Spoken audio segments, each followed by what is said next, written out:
अस्सलामुअलैकुम और welcome back इस एसईओ कोर्स में। पिछली वीडियो में हमने कीवर्ड रिसर्च के बारे में डिटेल में बात की, short tail, long tail keywords, tools और search intent.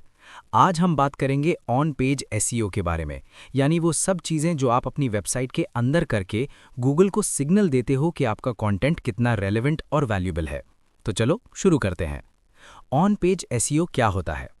On page SEO का मतलब है अपने वेब पेज के अंदर जो भी एलिमेंट्स हैं उन्हें इस तरह ऑप्टिमाइज करना कि गूगल आपके पेज को क्लियरली समझे और उसे ऊपर रैंक करे। सोचें ऐसे, अगर आपकी वेबसाइट एक दुकान है तो ऑन पेज एसईओ वो काम है जो आप दुकान के अंदर करते हो। सही जगह प्रोडक्ट्स रखना, साफ सफाई, क्लियर साइन बोर्ड्स, ये सब चीज़ें कस्टमर का एक्सपीरियंस बेहतर बनाती हैं और गूगल भी एक स्मार्ट कस्टमर की तरह है। टाइटल टैग ऑप्टिमाइजेशन सबसे पहला और सबसे इंपॉर्टेंट ऑन पेज एलिमेंट है टाइटल टैग। टाइटल टैग वो हेडिंग होती है जो गूगल सर्च रिजल्ट्स में आपके पेज के नाम के तौर पर दिखती है। ये पहली चीज़ है जो यूज़र देखता है, तो इसका पावरफुल होना ज़रूरी है। एक अच्छा टाइटल टैग लिखने के लिए अपना मेन कीवर्ड टाइटल में ज़रूर इंक्लूड करो। टाइटल 50 से 60 कैरेक्टर्स के बीच रखो और इसे इंटरेस्टिंग बनाओ ताकि लोग क्लिक करें। जैसे अगर आपका आर्टिकल चाय बनाने का तरीका के बारे में है तो टाइटल होना चाहिए घर पे चाय बनाने का तरीका, स्टेप बाय स्टेप गाइड, ना कि सिर्फ चाय रेसिपी।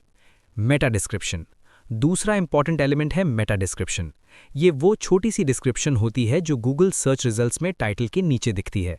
ये डायरेक्टली रैंकिंग पे असर नहीं डालती, लेकिन ये यूज़र को डिसाइड करने में हेल्प करती है कि वो आपके पेज पे क्लिक करे या नहीं।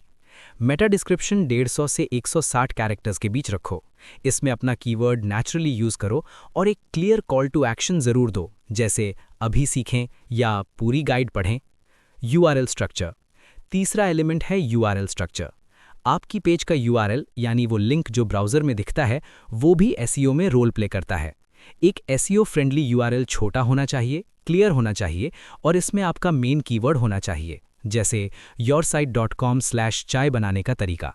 ये अच्छा यूआरएल है, लेकिन yoursite.com/page?298 ये बिल्कुल बुरा यूआरएल है, ना यूज़र समझे ना गूगल।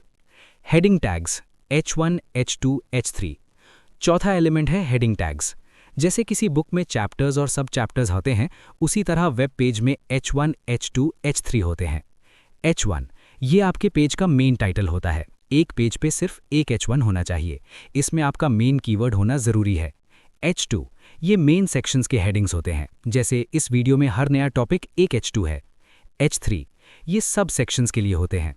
ये स्ट्रक्चर गूगल को समझने में हेल्प करता है कि आपका कंटेंट कैसे ऑर्गेनाइज्ड है और यूज़र का रीडिंग एक्सपीरियंस भी बेहतर होता है।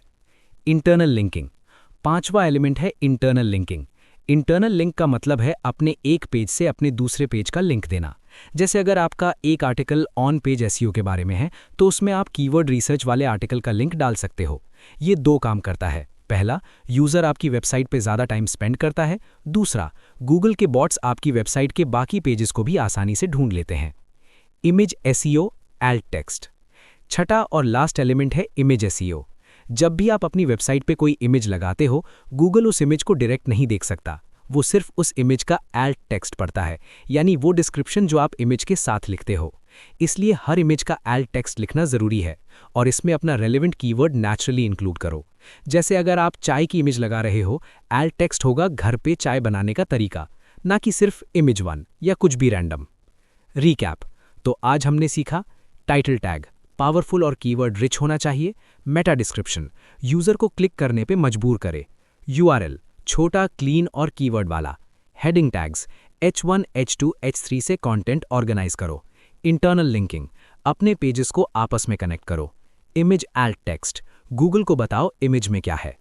अगले लेक्चर में हम बात करेंगे टेक्निकल एसईओ के बारे में, जिसमें हम देखेंगे कि वेबसाइट के अंदर वो टेक्निकल चीज़ें क्या हैं जो गूगल को आपकी साइट क्रॉल और इंडेक्स करने में हेल्प करती हैं। तब तक के लिए अपना ख्याल रखें और मिलते हैं अगले वीडियो में। अल्लाह हाफिज़।